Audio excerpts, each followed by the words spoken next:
on air, online, on the go. West Michigan's news leader is 24-hour News 8.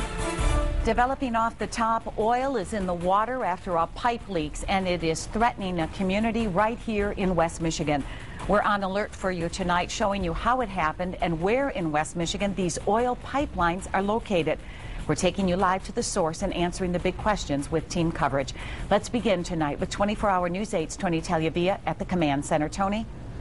Good evening, Susie. Just within the last 10 minutes, officials from Enbridge Energy, which owns and operates this oil pumping station where the leak occurred, is telling us that approximately 20,000 barrels leaked into the Talmadge Creek. That's an estimate, 20,000 barrels, which would be about 840,000 gallons. A couple of other pieces of information just released. According to this statement from Enbridge and Calhoun County Emergency Management, there is no immediate threat to the drinking water in this area. We did tell you earlier at 5:30 that there is a no swimming, no fishing advisory for the affected waterways, and we just learned that they're just placing boom, or they are working placing boom in the Soresco area and a little bit downriver, that area being monitored by folks in the city of Battle Creek. We want to show you the video if you haven't been looking at it already this evening. We see that the oil has already made it into the Kalamazoo River. We spotted it at around 15 Mile Road, traced it back a little bit, and we found where the Talmadge Creek empties into the Kalamazoo River. There were a couple of barriers there, but the oil was sneaking underneath and around those barriers and clearly entering into the Kalamazoo River. That's, of course, a concern because the Kalamazoo River continues to flow into Battle Creek and lots of communities downriver before it forms Kalamazoo Lake and empties into Lake Michigan at Saugatuck. Now, if you go a little bit further upstream on the Talmadge Creek, we spotted a couple of places where crews from Enbridge Energy were working to suck oil out of Talmadge Creek, out of the water. And tonight, the statement from Enbridge Energy says that they are making progress. The company is making progress in capturing that oil. What we don't know at this point is exactly when the leak started.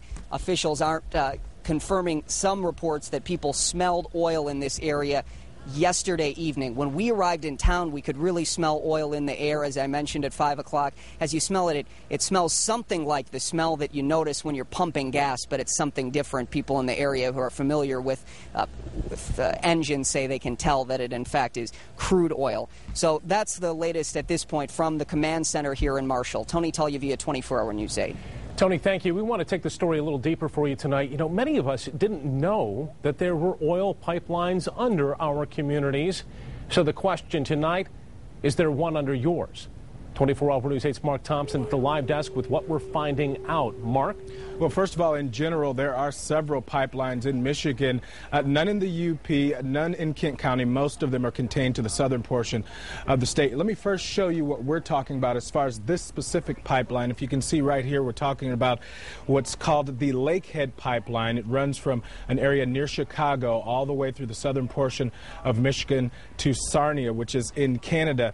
Now, the officials that I just spoke to from Enbridge, they tell me that this pipeline system is the largest in the world and it has been in operation for more than 50 years. He says that 60% of the crude supplying the Midwest flows through this pipeline. Enbridge is regulated by the federal government, specifically the Pipeline and Hazardous Materials Safety Administration. Enbridge says that they consider any spill of more than 5 gallons to be significant, and they tell me that they were working on inspecting parts of this pipeline when the leak occurred. Here's Enbridge spokesperson Larry Springer. As soon as we had a indication that there had been a pressure drop in the pipeline was immediately shut down by our control center, which remotely monitors the pipeline, and they closed the valves upstream and downstream of this area. That limits the amount of oil that can flow out of the pipeline into this area. And as Tony mentioned, Enbridge is working with local officials to try to get booms and skimmers in place to actually physically contain that oil. Again, 20,000 barrels of oil thus far that have spilled in the Calhoun County area. We'll have more on this story coming up tonight at 10 and 11, and as always, woodtv.com. Back to you.